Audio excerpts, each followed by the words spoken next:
Buenas noches, bienvenidas y bienvenidos, gracias por estar aquí. Estamos en este programa que forma parte de la serie que hemos realizado en la ciudad de Chicago, en los Estados Unidos. Y bueno, pues agradecemos a la Universidad de Chicago que nos permite estar en este espacio, que es la oficina, una de las oficinas del director de la Facultad de Historia de este lugar y director del Centro Katz de Estudios Mexicanos, que es Emilio Curi, profesor de esta Universidad de Chicago también. Emilio, gracias por estar aquí en este programa, bienvenido. Gracias porque nos recibes en tu oficina. Gracias a ti, Carmen, ha sido un gusto tenerte de visita y poder compartir tus puntos de vista, no solo con nosotros en la universidad, sino con la comunidad mexicana de Chicago. Gracias, Emilio. Bueno, pues tenemos oportunidad de hablar contigo para este programa y me gustaría mucho que retomáramos parte de lo que han sido estas charlas en la universidad sobre México, sobre el análisis que se hace en México desde este espacio.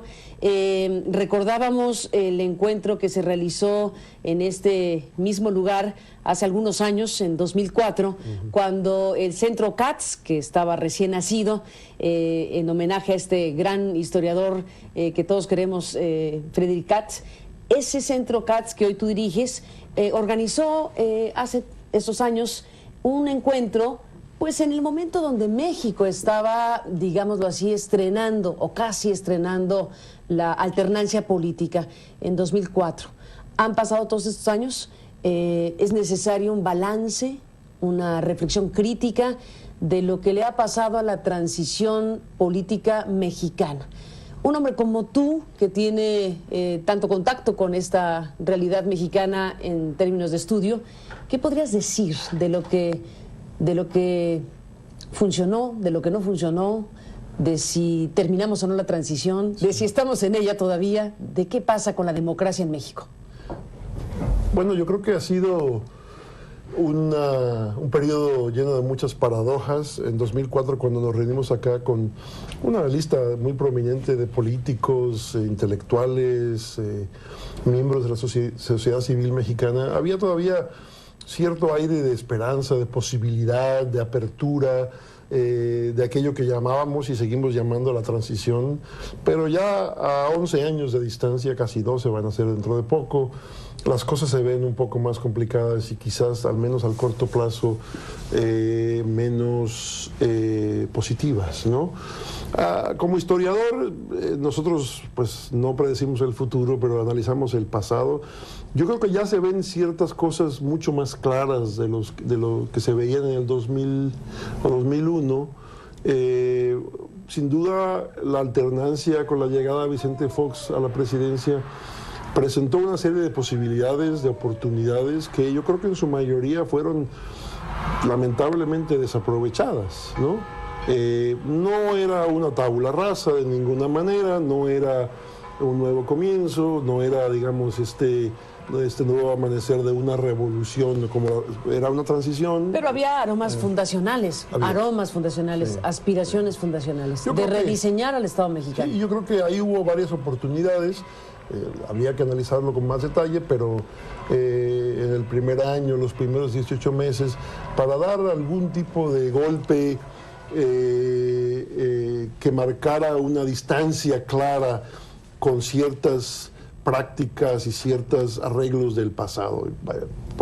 Puedo pensar en un par de ellas porque creo que son fundamentales. Una de ellas que no se tocó, pero creo que se pudo haber tocado, o que al menos la oportunidad existía, tenía que ver con la relación estrecha que tú conoces también entre los medios y el poder, ¿no? Yo creo que todos podemos decir, sin mayor dificultad hoy en día, digamos que el PRI funcionó con gran efectividad en muchos sentidos gracias al apoyo, a la simbiosis con el monopolio de Televisa, ¿no? Y que la transición, incluso a la alternancia, se dio con más dificultad precisamente un poco por la dificultad de abrir ese espacio.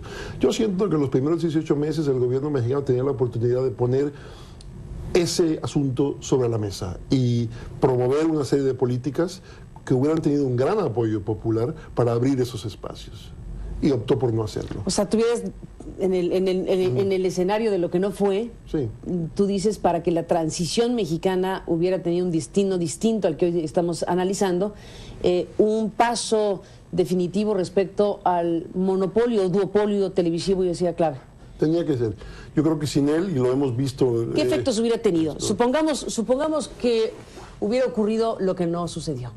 Bueno, los contrafactuales siempre son complicados, ¿no? Pero yo creo que son muy útiles para pensar. Exacto. ¿No? Yo creo que había un gran entusiasmo, optimismo popular en el 2000, y no solo de parte de aquellos que votaron por Vicente Fox, sino de una gran franja de la población que, independientemente de si apoyaron a Fox o no, sentían que este era un nuevo comienzo, y habría habido un apoyo popular para que el gobierno procurara por medios legales romper el monopolio de Televisa, romper la relación tan estrecha entre el Estado y ese medio monopólico de comunicaciones, que tiene mucho poder, lo tenía y lo sigue teniendo, no hay duda. Que hubiera habido oposición, tampoco. Pero yo creo que hay momentos históricos, ese era uno de ellos, en los cuales cualquier presidente, Vicente Fox, hubiera podido contar con un apoyo multitudinario y masivo si así hubiera sido requerido, ¿no? Y esos son los momentos de transición en que las figuras, los personajes inciden, ¿no? Aún en una historia que no vamos a reducir nunca a los individuos y a sus peculiaridades, los individuos importan. Y en ese momento yo creo que hubiera habido un gran apoyo popular si un presidente dice, vamos a abrir este espacio, vamos a romper esta relación, que todos sabíamos y sabemos y se ha vuelto a comprobar con el tiempo, era fundamental. Claro, el Estado optó en vez de forjar su propia alianza con Televisa y luego la creación de la segunda cadena y demás, y los resultados los hemos visto. Y Televisa pues tiene un papel, lo sigue teniendo, muy importante, simbólico, incluso en este espacio de competencia, pues por los arraigos tan profundos que tiene y que fueron los que la vieron crecer con la red de poder político en México. El otro área que valdría la pena mencionar también porque el tiempo nos ha mostrado cuán fundamental es y cuán esencial es hoy día para los retos que enfrenta México, es el asunto de la procuración de justicia, ¿no? Donde pues la guerra contra el narcotráfico, la violencia, los asesinatos, las desapariciones, lo que hemos visto en los últimos 10 años y más, han demostrado ampliamente que el problema de la impunidad, el problema de la incapacidad institucional para procurar justicia a cualquier nivel prácticamente, es lo que debilita fundamentalmente al Estado mexicano. En ese momento había también una oportunidad, mucho más abierta que la que habría hoy en día, para plantear ese como una de las prioridades de un Estado que quiere refundarse, ¿no? Que quiere darle a la ciudadanía una certeza de que va por un camino diferente. Tampoco se hizo, no se enfrentó, sabemos que los obstáculos son muy grandes, son todavía mayores hoy en día, pero también hemos visto las consecuencias de dejar eso a un lado. No era un periodo de transición totalmente abierto, podríamos hablar, si quieres, de otra serie de áreas en las cuales las posibilidades eran mucho más limitadas. Déjame, Emilio, para retomar este hilo de la conversación, hacer una pausa y volvemos con ello precisamente. Un instante.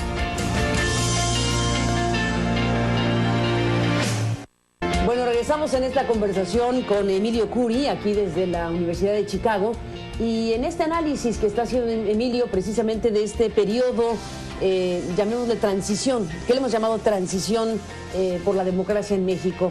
Has hecho un análisis, Emilio, has puesto condiciones que pudieron haberse dado en el arranque de la alternancia política a la llegada de Vicente Fox en el año 2000 y que no sucedieron. En el imaginario de lo que no fue, bueno, pues se puede dar un análisis como el que acabas de hacer hace un momento.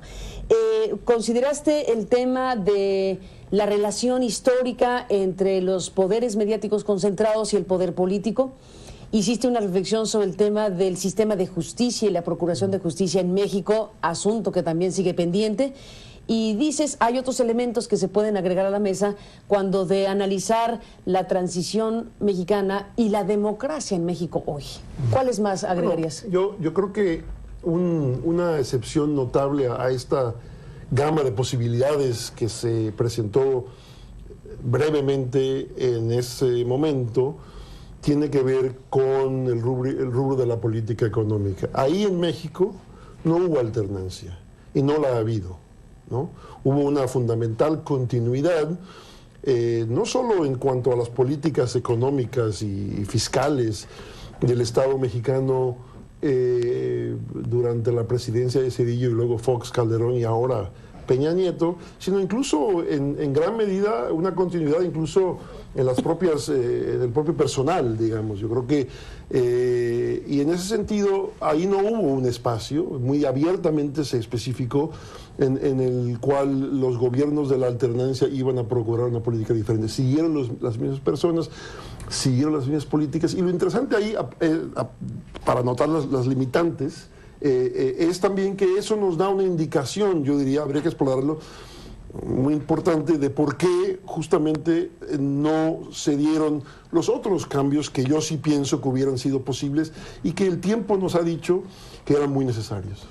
Ahora, Emilio, estamos, déjame dar un brinco a la actualidad, a este 2016, porque efectivamente cuando se habla de la democracia en México es obligado pensar en las cosas que se han hecho en los últimos años y en cosas que hoy se viven descarnadamente. Hoy, si nos atenemos, por ejemplo, a las encuestas internacionales, el Latinobarómetro, que nos indica que México está por primera vez en el último lugar de descontento de la sociedad mexicana respecto al estado de su democracia. No es que hayamos calificado muy bien en otras mediciones, pero nunca había estado México en el último lugar como está en la medición del año pasado. Hay indicadores de un agotamiento, de un hartazgo, de algo que implica la idea de que tiene que suceder alguna situación que permita cambiar el estado de cosas hoy en México, en materia de derechos humanos, en materia de procuración e impartición de justicia, en materia de libertad de expresión, en fin, los ingredientes propios de una democracia. Emilio Curi, como director de este Centro Katz y como estudioso de la historia y de México, ¿cuál es tu mirada del México de hoy, del estado de la democracia en México hoy? Yo creo que hay áreas en las que afortunadamente hemos visto más apertura y mejorías, pero en general efectivamente hay un sentido muy profundo de frustración, de agotamiento, de posibilidades incumplidas, y eso hace que, como esas encuestas muestran, la gente empiece a cuestionar un poco si estas posibilidades alguna vez verdaderamente existieron. Yo creo que sí, yo creo que sí. Tiene que ver un poco en cómo uno mira lo que fue el 2000. En ese momento, y con mucha razón, pues fue un momento histórico de triunfo muy importante por la historia de buena parte del siglo XX. Se hablaba de esa transición a la democracia, y la transición es una palabra complicada porque a veces, si no se trata con cuidado, implica cierta teleología, como que es un movimiento de A a B y bueno, transitas de un lado a otro, del autoritarismo a la democracia. Pero aquí no queda claro esto de que sea un camino obligado o un camino muy claro. Hay otra manera de ver el 2000 que a mí me parecía entonces y me parece ahora todavía más claramente útil, que es que el 2000 es por un lado un triunfo de una alternancia, un triunfo de un movimiento social hacia un cambio, pero también es un colapso. Es el momento en que se manifiesta políticamente lo que había sido ya un colapso institucional de otras áreas de la vida política y social y económica mexicana. Y si lo ves como un colapso, entonces la tarea del 2000 era empezar a construir instituciones que ya habían dejado de funcionar, que no correspondían a esos tiempos o que nunca habían funcionado bien. La tarea se ve desde ese punto de vista como mucho más grande, mucho más compleja, ¿no? Y en efecto eso es lo que estamos viendo, que México está en un camino difícil, lento, pero muy importante para construir. Digamos, tomemos por ejemplo la Procuración de Justicia. No es que en México existiera un sistema más o menos eficaz de Procuración de Justicia en los años dorados del PRI, y que luego eso se haya perdido y ahora habrá que recuperarlo. Nunca lo hubo. Podíamos debatir sobre los grados de impunidad, sobre la efectividad mayor o menor de las policías, pero el defecto es ese. El reto de México es construir una cosa que en efecto nunca tuvo, ¿no? Y eso hay que verlo de esa manera. Entonces, y lo interesante es cómo el PRI maneja, pues electoralmente le fue muy bien al hacerlo, la idea contraria de que había una serie de prácticas que con sus problemas funcionaban y funcionaban bien, que fue un error entonces poner el gobierno en manos de unos inexpertos de otro partido, y que la solución en 2012 era devolverle a ese PRI mejorado, depurado, decían ellos, la oportunidad de volver a manejar las prácticas como lo había hecho antes. Hemos visto un resultado lamentablemente muy diferente, pero también hay que recordar que estaba basado en una premisa falsa, y es que esas prácticas habían funcionado de una manera aceptable para la sociedad. Lo que pasa es que en aquel momento no había espacios tan claros, con todas las dificultades que hay para ver esas cosas, y que también de hecho ha habido un deterioro por la guerra contra el narcotráfico, que tiene que ver con políticas del Estado mexicano y con la transformación de las rutas del tráfico de drogas a nivel mundial, la manera en que México se convierte claramente en el principal camino para el gran tráfico de la cocaína y demás hacia los Estados Unidos. Un periodo de alternancia con dos gobiernos de Acción Nacional, con Vicente Fox y con Felipe Calderón, y el retorno del PRI a la presidencia como lo que marca precisamente esta realidad actual mexicana. Tú dices que convenció al electorado, en pocas palabras, este argumento, este discurso de nosotros lo hacíamos mejor, pero hay muchos más ingredientes a la mesa para tratar de explicar el regreso del PRI a la presidencia. Algo más que decir, estos son incapaces o ineficientes y nosotros sabemos cómo hacerlo. ¿Algo más ocurrió para ese regreso del PRI a la presidencia?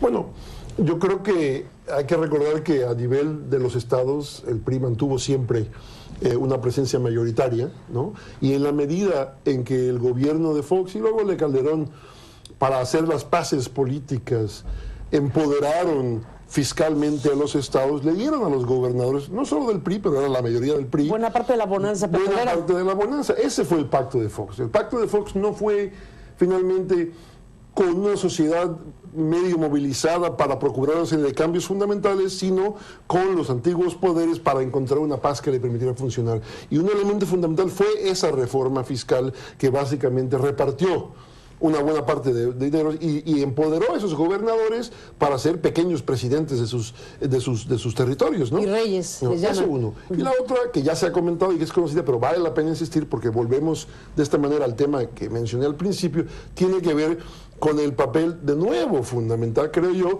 que jugaron los medios monopólicos en la construcción del candidato del PRI a la presidencia, ¿no? Digamos. Y en ese sentido lo curioso es que... la principal televisora. Claro. Y ahí lo curioso es que a pesar de 12 años de transición y de toda una serie de retóricas muy cambiantes y demás, vuelve esa televisora a jugar un papel no tan distinto del que jugaba anteriormente, antes de la transición, más importante incluso, para construir la figura de un presidente que y que en términos, digamos, instrumentales funcionó, digamos, ¿no? Salió electo, ¿no? Y eso nos hace pensar claramente cuán importante habría sido enfrentar ese problema cuando había un espacio.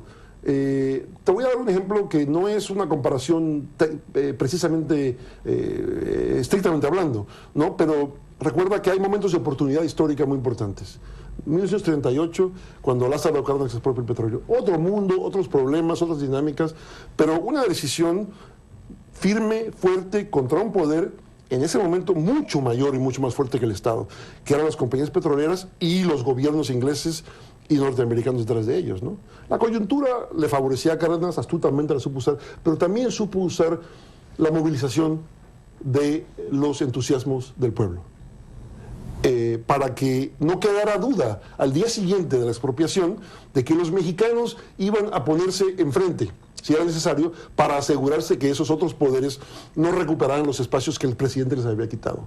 Las diferencias son muy grandes y como historiador no haría una comparación exterior porque no lo es, no, sobre todo porque el contexto internacional era muy diferente, pero sí recuerda que existe ese espacio de movilización popular que yo siento que, a pesar de que Vicente Fox no era Lázaro Cárdenas, pero que tenía esa oportunidad para haber abierto sus espacios y haber usado el entusiasmo popular, incluso de gente que no vota por él, para decir, este es el momento en que el Estado mexicano se emancipa de estas relaciones. Y si encontramos fuerzas que se opongan, tenemos de nuestro lado a la gente que está dispuesta a manifestar su opinión públicamente.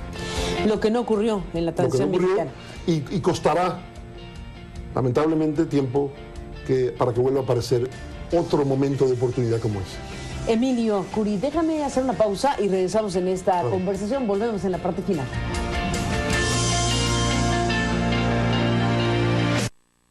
Entramos en la parte final, regresamos con Emilio Curi, hablando desde la Universidad de Chicago. Volvemos. La democracia mexicana y todo esto que has analizado hace unos minutos. Siendo historiador, te pido la perspectiva. ¿Qué escenarios imaginas para un país como México y su democracia? Carmen, como dices, yo me dedico al pasado y entonces lo que voy a decir ahora pues es más una especulación. Espero que... Yo enfatizaría dos cosas. La primera es esta idea que hemos explorado un poquito aquí, de que existen coyunturas de oportunidad y son impredecibles, imprevistas incluso, pero hay que tenerlas en mente. Entonces es muy difícil saber, el año que viene, en el 2018, ciertamente no se puede descartar que se abran una serie de posibilidades, una serie de alineamientos que permitan una reconfiguración de fuerzas que abran estos espacios. Eso sería, pues yo creo que una gran oportunidad que ojalá que si se da no se vuelva a perder. ¿Algo como Podemos en España, te imaginas? No sé, no o sea, sabes. yo tengo cierto escepticismo en este momento con al menos las candidaturas más o menos independientes o llamadas independientes que se han venido presentando en México. No creo que es una opción que se pueda descartar, pero yo creo que si bien estoy hablando por un lado de la importancia de que figuras individuales tomen decisiones, es en un contexto institucional que no es lo mismo que decir un individuo salvador que pueda venir y por su propia cuenta, su propio carisma, eso yo no lo creo, ¿no? Y en ese sentido es un engaño pensar que individuos que llegan de la nada pueden por sí solos hacerlo. Creo que incluso pueden terminar sirviendo muy directa o indirectamente otros intereses muy contrarios a los que aparentan, y eso me preocuparía.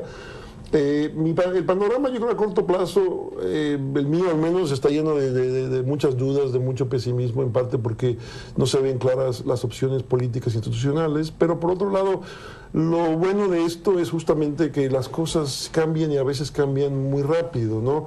Yo creo que los desgastes, las descomposiciones, la falta de competencia del gobierno actual en tantas áreas de la vida política de México, poco a poco viene concientizando a la gente sobre ciertas realidades que quizás anteriormente habían preferido no ver o querido no confrontar, ¿no? Y en ese sentido, en la medida en que se van abriendo nuestros ojos y en que la discusión permite abrir nuestros ojos, uno tiene que terminar siempre confiando en la posibilidad popular organizada de encontrar nuevos caminos para que un país como México, que tiene tantas cosas a su favor, finalmente mueva esa transición hacia una sociedad mejor y más justa como debe ser.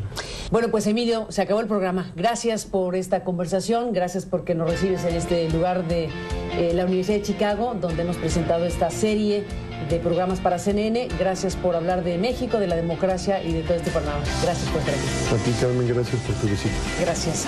Y gracias a usted que nos permitió acompañarle. Hasta bien. Buenas noches.